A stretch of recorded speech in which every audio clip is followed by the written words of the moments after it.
bertanya, ada salah satu syarifah terkenal,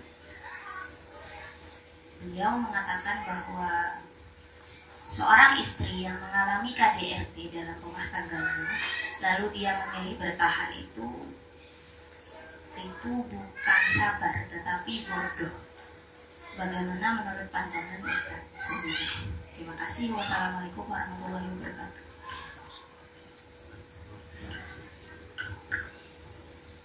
Baik, hari ini kan begini. Jadi kalau kita untuk tahu sesuatu, saya rasakan hari ini sangat gampang. Kita tinggal buka YouTube, kita tinggal buka Google Scholar dan sebagainya. Kalau yang mau secara akademik, ilmiah, bukanya di Google Scholar misalkan. Arus informasi yang begitu deras itu membuat kita kemudian harus pandai memilah dan memilih mana yang akan kita pakai sebagai sebuah prinsip, termasuk dalam hal ini. Jadi muara dari dari sebuah konsep seseorang, saya misalkan menyampaikan pendapat saya tentang kebenaran hari ini, malam ini kan dibentuk oleh pengetahuan, pemahaman, serta pengalaman hidup saya sendiri yang kemudian muncul menjadi sebuah ide, muncul menjadi sebuah gagasan personal. Jadi berangkat dari saya belajar, mengalami berbagai macam proses hidup dalam hal ilmiah, keilmuan, kemudian pengalaman kuliah, diskusi dengan berbagai macam orang. Kemudian ini menjadi pendapat saya sampaikan argumentasi saya seperti tadi misalkan. Apakah yang saya sampaikan pasti benar? Ya belum. Karena walaupun mungkin di antara jenengan mengakui bahwa yang saya sampaikan itu benar, gitu. Sebagian lagi mungkin iya demikian, gitu. Sebagian lagi mungkin secara spontan menolak, nggak cocok saya dengan yang disampaikan Ustaz tentang kebenaran, gitu. Maka setiap orang ini yang di bangsa kita kemudian mudah melakukan penghakiman kepada orang lain yang kita tidak pernah tahu bagaimana sebuah pendapat, ide atau gagasan dari saya itu lahirnya bagaimana prosesnya. Kita tidak pernah melihat bagaimana prosesnya, tetapi kita melihat bagaimana statement akhirnya atau hasil. Jadi yang kita lihat itu adalah hasilnya. Sama seperti tadi ketika saya tidak akan mengomentari beliaunya itu benar atau salah. Saya tidak punya hak untuk menyatakan siapapun itu benar. Saya tidak berani menyatakan ada sebuah pendapat, ditanyakan menurut pendapat Ustaz bagaimana gitu, tentang ini gitu, tentang apa, misalnya apalagi sampai menyebut nama seperti tadi gitu. Kenapa? Karena kita lihat bagaimana konsep berkeluarga secara Islam. Itu dulu yang harus kita pahami. Dalam Islam itu bagaimana sih standarnya yang disebut dengan keluarga itu. Jadi pasangan kita ada sebuah quotes ya. Pasangan kita adalah cerminan dari diri kita sendiri. Ada kalimat juga menyatakan demikian. Ketika at-thayyibatu lit-thayyibin, itu bahasa Quran, kita kembali ke situ, bahwa laki-laki yang perempuan yang baik oleh Allah Ta'ala disediakan untuk laki-laki yang baik. Sebaliknya, ketika al-khabisatu lil khabisin, sediakan perempuan yang tidak baik, Allah sediakan untuk laki-laki yang tidak baik pula. Misalkan dalam kehidupan keluarga ini kan yang ditawarkan Quran atau disampaikan oleh Allah Ta'ala itu sangat idealis. Jadi perempuan baik dapat laki-laki baik. Ini kemudian ketika perempuan baik tidak dapat laki-laki yang baik, terus kemudian melakukan yang namanya tindakan-tindakan yang tidak dibenarkan oleh agama. wa ashiruhunna bil ma'ruf. Bahasa Quran kepada kita, pergaulilah pasanganmu bil ma'ruf, dengan baik. Kemudian ayat yang sering kita pakai dalam kehidupan biasanya, ini pendapat saya gitu ya. Saya sampaikan ini anggapan saya, bahwa ketika kita menyatakan ayat ar-rijalu qawwamuna 'alan nisa, ini bukan ayat yang diperuntukkan kaum laki-laki, bukan. Ini ayat diperuntukkan kaum perempuan, agar punya kesadaran bahwa yang bisa melindungi kamu adalah laki-laki.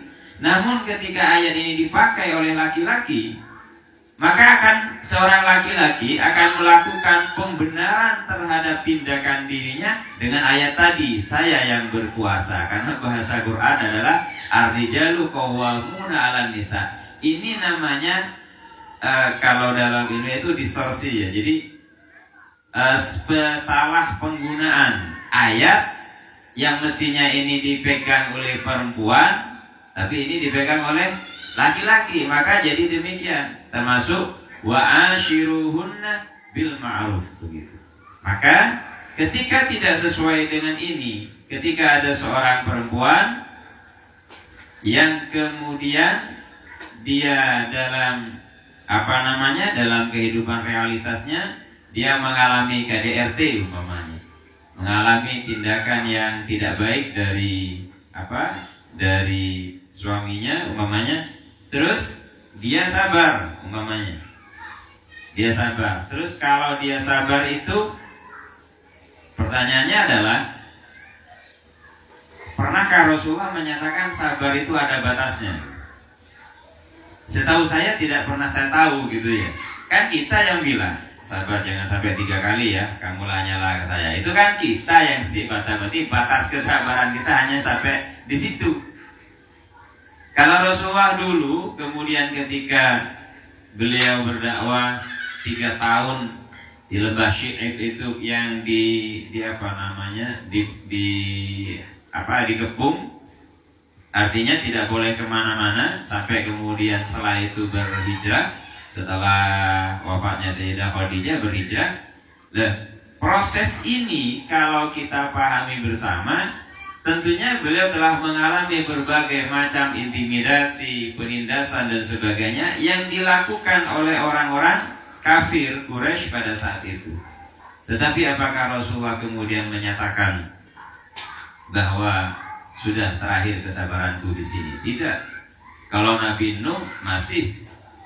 Nabi Nuh itu ketika umatnya tak beres kekabi, Nabi Nuh bilang, ya betul, beliau tidak menyatakan kesabaranku sudah habis. Apa kata beliau? Rabbi la tadar 'alal ardi minal kafirin dayyara. Ya Allah, jangan kau sisakan satu pun dari manusia kafir ini di muka bumi. Akhirnya apa? Dihujani selama 40 hari, ditimpakan yang namanya banjir bandang oleh Allah Ta'ala kepada kaumnya Nabi Nuh.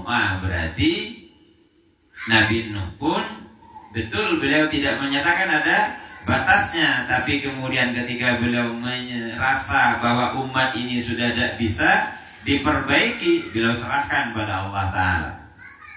Sedangkan Rasulullah tidak pernah beliau melakukan itu. Andaikan Nabi kita itu dulu di saat ditawari oleh malaikat Jibril pada saat dilempari batu di Thaif, beliau dilempari batu di Thaif, kemudian datanglah malaikat yang menawarkan, nanti akan aku angkat gunung Thaif ini untuk mereka. Beliau menyatakan apa? Allahumma hdi qaumi fa innahum la ya'lamun fa illam yakun bi ghadabun fala ubali. Jadi katanya beliau apa? Bahwa ya Allah, bimbinglah umat saya. Mereka itu enggak tahu kalau saya ini nabi. Mereka itu enggak paham kalau saya ini nabi. Padahal beliau sudah berdarah-darah bernama Zaid bin Harisah. Sudah berdarah-darah itu dilempari batu. Tetapi beliau tidak mendoakan yang jelek. Beliau mendoakan Allahumma hdi qaumi fa innahum la ya'lamun. Yang penting ya Allah, engkau tidak marah gitu. Kalau kemudian ada kisah kewalian seseorang karena istri yang cerewet, kan ada itu. Bahkan Sokrates itu menjadi seorang filosof karena istrinya cerewet. Makanya ada kok kewalian karena istrinya keras, karena sabar menghadapi istrinya, itu kemudian diangkat menjadi kekasihnya oleh Allah Ta'ala. Artinya apa? Artinya kesabaran itu tidak ada batasnya. Kesabaran itu tidak ada batasnya. Tindakan yang dilakukan oleh seorang laki-laki kepada istrinya, maka ya berangkat, itu tadi, berangkat dari pemahaman dia suami itu apa sih gitu. Kan tinggal itu aja dipahamkan. Siapa suami itu, siapa istri itu. Apa kewajiban suami, apa kewajiban istri. Di antara dua kewajiban itu ada namanya juga hak. Di antara hak itu, antara kewajiban dan hak, di situ ada namanya korelasi atau hubungan. Untuk saling, di dalamnya adalah saling memahami antara hak dan kewajiban masing-masing, maka keluarga itu insya Allah akan harmonis. Jadi terlepas saya untuk ditanya kebenaran tentang komentar seseorang itu, maka lebih baik kita kembalikan kepada Al-Quran. Dan apa yang saya sampaikan ini pun juga belum tentu jenengan semua nerima gitu. Belum tentu disebut sebagai sebuah kebenaran. Maka untuk benar memang harus ada patokannya, ada ukurannya, yaitu Al-Quran, hadis, dan kalam orang-orang solih yang beliau-beliau telah lepas dari hubungan duniawi, ya tidak punya kepentingan apa-apa terhadap dunia. Itu biasanya lebih netral, itu biasanya lebih lebih terbuka dalam menyampaikan pendapatnya. Mungkin demikian.